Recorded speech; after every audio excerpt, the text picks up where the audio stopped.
Western elites often talk about a rules-based international order and how China has defied it. But what exactly is this order? And why do Western elites feel so threatened by China that they're willing to risk a world war to maintain this order? For this video discussion, let us begin with European colonialism. To understand this rules-based international order, we must understand how it came about and who created it.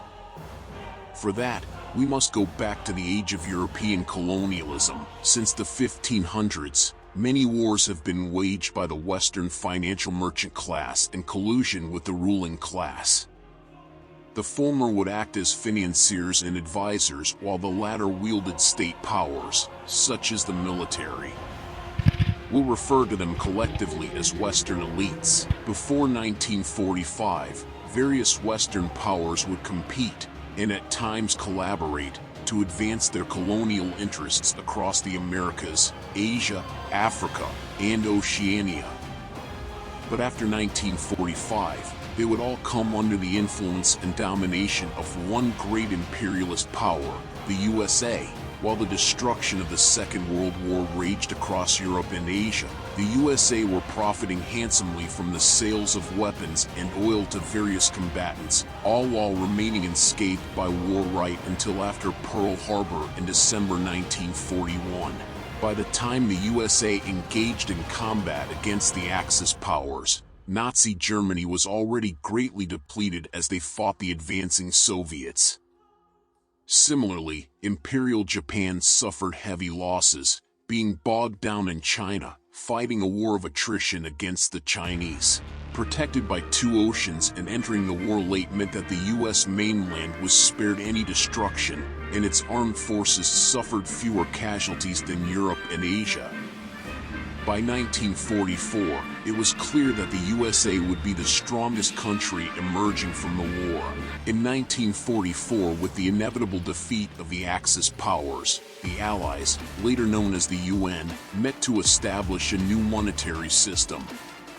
As the nation most unscathed by war and holder of 65% of the world's gold, America proposed the US dollar as the global reserve currency backed by gold. This new US dollar-centered monetary system became known as the Bretton Woods system. And since America controlled the US dollar, it also gained control over the rules of the world economy, and with it, unhindered access to the world's markets and raw materials. The USSR, one of the Allies, also attended the Bretton Woods Conference but refused to ratify the final agreements, calling the institutions that the American elites created as branches of Wall Street. The world soon realized that the Russians were right, with American elites taking control over global finance through the US dollar and writing the rules of world economy via institutions like the IMF and World Bank. A new rules-based international order came into being. Pax Britannica has successfully transitioned to Pax Americana. Some historians say 1947 was the year the Cold War began. But in reality, the Cold War began when the Soviets rejected America's monetary system back in 1944, deeming it to be branches of Wall Street. From then, American elites were bent on destroying communists everywhere. During World War II in the Pacific, Japan became the testing ground for the USA to demonstrate to the world, especially the Soviets, what could happen to those who rejected America's world order. In August 1945, the USA nuked Nagasaki and Hiroshima, even though Japan was already on the verge of surrender.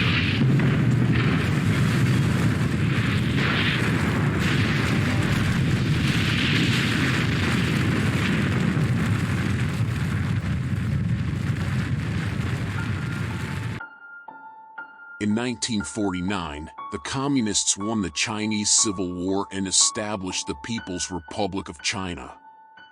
The PRC naturally allied itself with the USSR.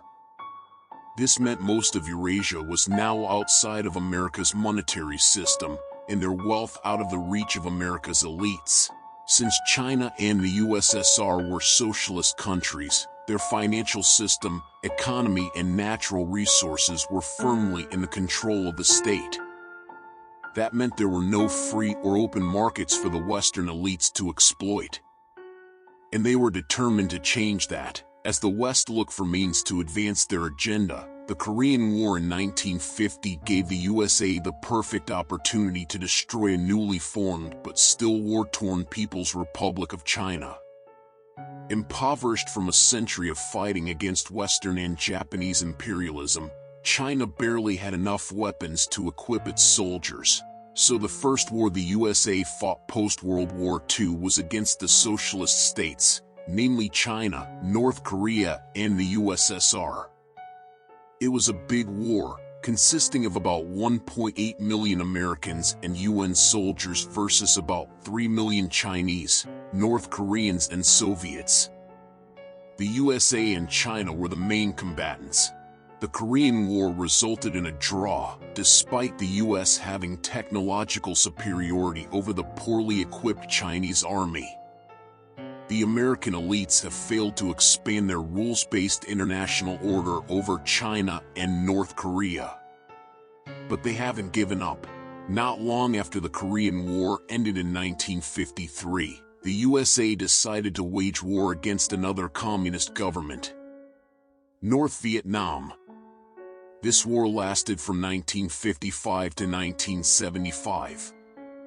And once again, the American elites failed to subjugate an Asian country to its financial and economic order. The American elites continued to wage wars to bring defiant countries, mostly socialist, to heel. However, wars are expensive, and the USA ran out of money. At that time, the US dollar was still backed by gold. America wanted to find more money without raising taxes. After World War II, the nations that joined the Bretton Woods system started accumulating US dollar through exporting goods to America, believing that they're as good as gold. But in 1971, Nixon suddenly and unilaterally abolished the dollar's gold convertibility, making it a fiat currency. Nations which planned to convert their US dollar into gold were furious, stuck holding pieces of green notes backed by nothing but confidence in America. Since the USA was the most militarily powerful, there was nothing these nations could do but accept that unilateral decision. With the US dollar no longer backed by gold, American elites decided that the US dollar should be backed by oil instead. To be precise, someone else's oil. So America began providing security to oil-rich countries. In exchange, they were required to sell their oil exclusively in US dollar. Since every country needed oil, they had to have US dollar in hand to pay oil-producing countries. In short, the American elites operated a protection racket to maintain global demand for the US dollar. This is why the US dollar is also known as the petrodollar. Since the American elites operate a protection racket, it should surprise no one that war is extremely profitable to them. Hence, America has waged endless wars to maintain the US dollar as the global reserve currency and ensure that nations keep their economies open for exploitation.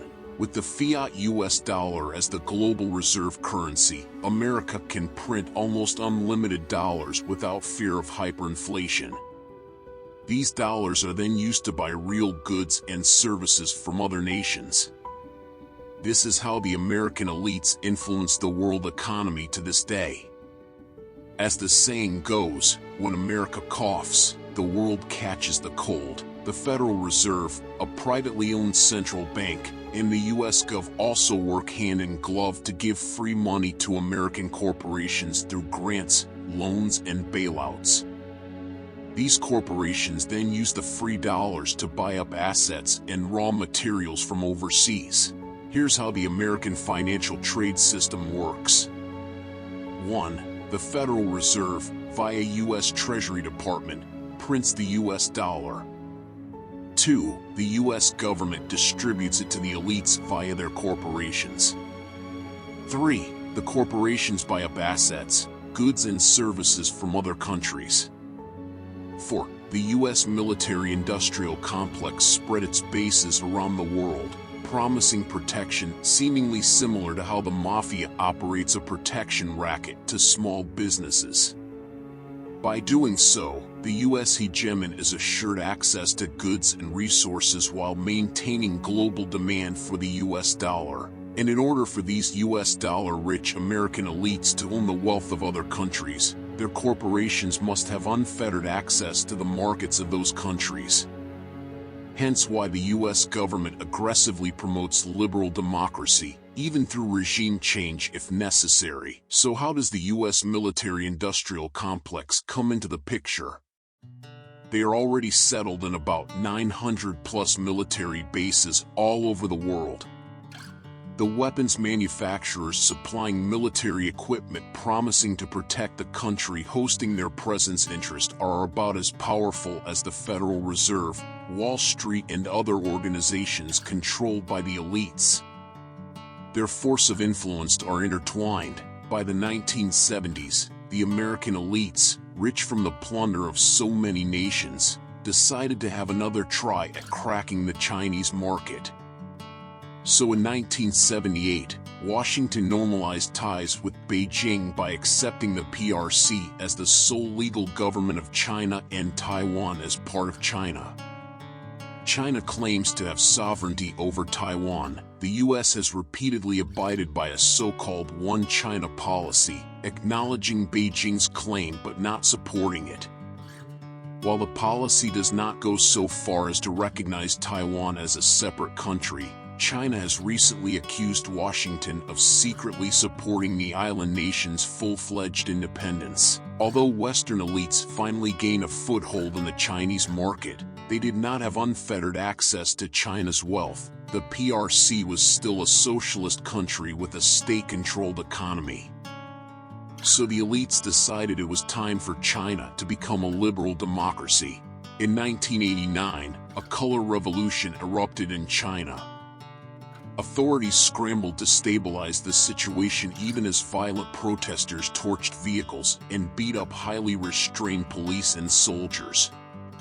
Understandably, there were casualties on both sides of law enforcement and civilians. The 1989 Tiananmen Color Revolution ultimately failed.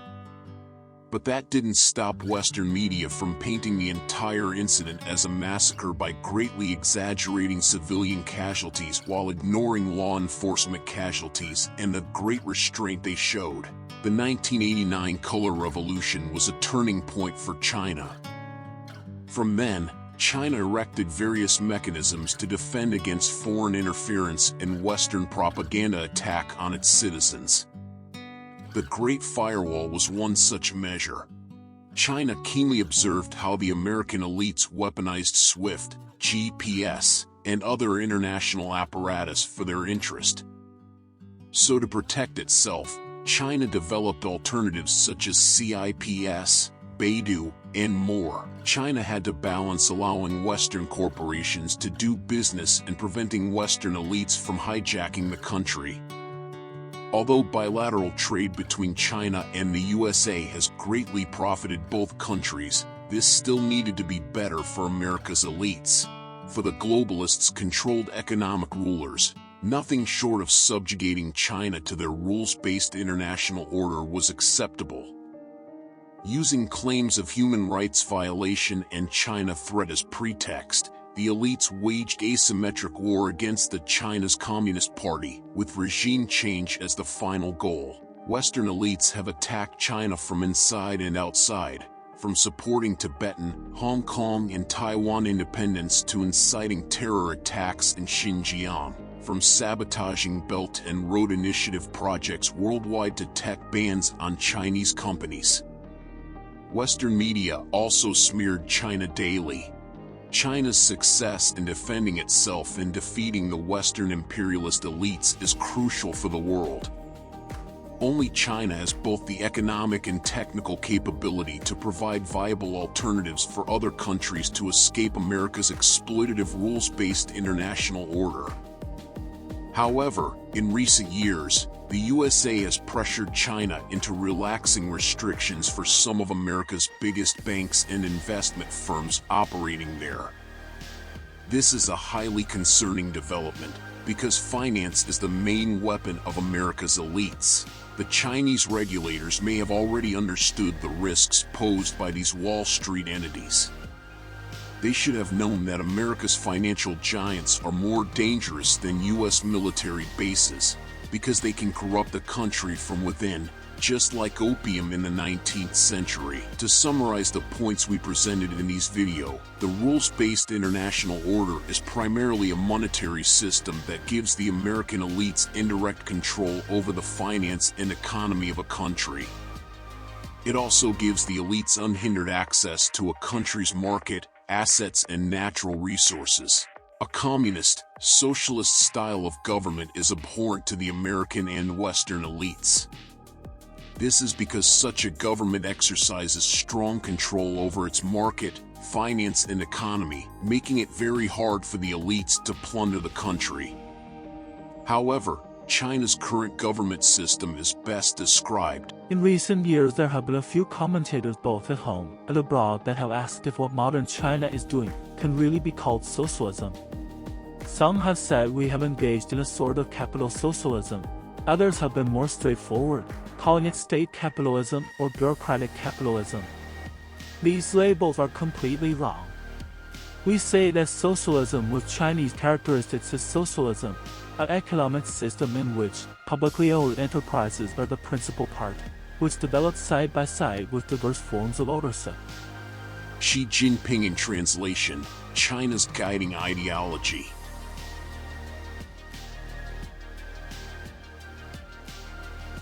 China has greatly offended the US by exercising tight control over its market, finance, and economy, creating a parallel monetary system such as cross-border interbank payment system or CIPS, the equivalent of West's SWIFT, the yuan, and the Asian Infrastructure Investment Bank, thus providing the world an alternative to America's authoritarian rules-based international order. The Federal Reserve and Wall Street are no less guilty of imperialism and war crimes than the US military-industrial complex. They're simply vehicles the American and Western elites use to accomplish their agenda. The rules-based international order is also marketed as democracy. But is America itself ruled by a government of the people, by the people, and for the people? Many would agree that it's not. Not when 1% of the population owns 90% of the wealth. That's plutocracy. In our conclusion, the greatest threat to China is not the US bases surrounding it. The People's Liberation Army can take care of those. The greatest threat is the Western elites that come to China with great wealth and the promise to invest, but have ulterior ambitions. Some of these Western elites may even be the same people that have profiteered off the world's misery and ran the West into the ground, and are now seeking a new base. Chinese leaders would be wise to keep these Western elites and their money out of China. The information shared here is based on historical data gathered from published articles online and from individual experts, analysts who are well-versed in history, particularly the wars, trading, and the China and US relationship. This is by no means presented to convince the viewers that everything is flawlessly accurate, since these are gathered information, observation backed by events that was published. Rather, this is elicit questions to seek more answers to confirm what was researched and published by well-thought experts.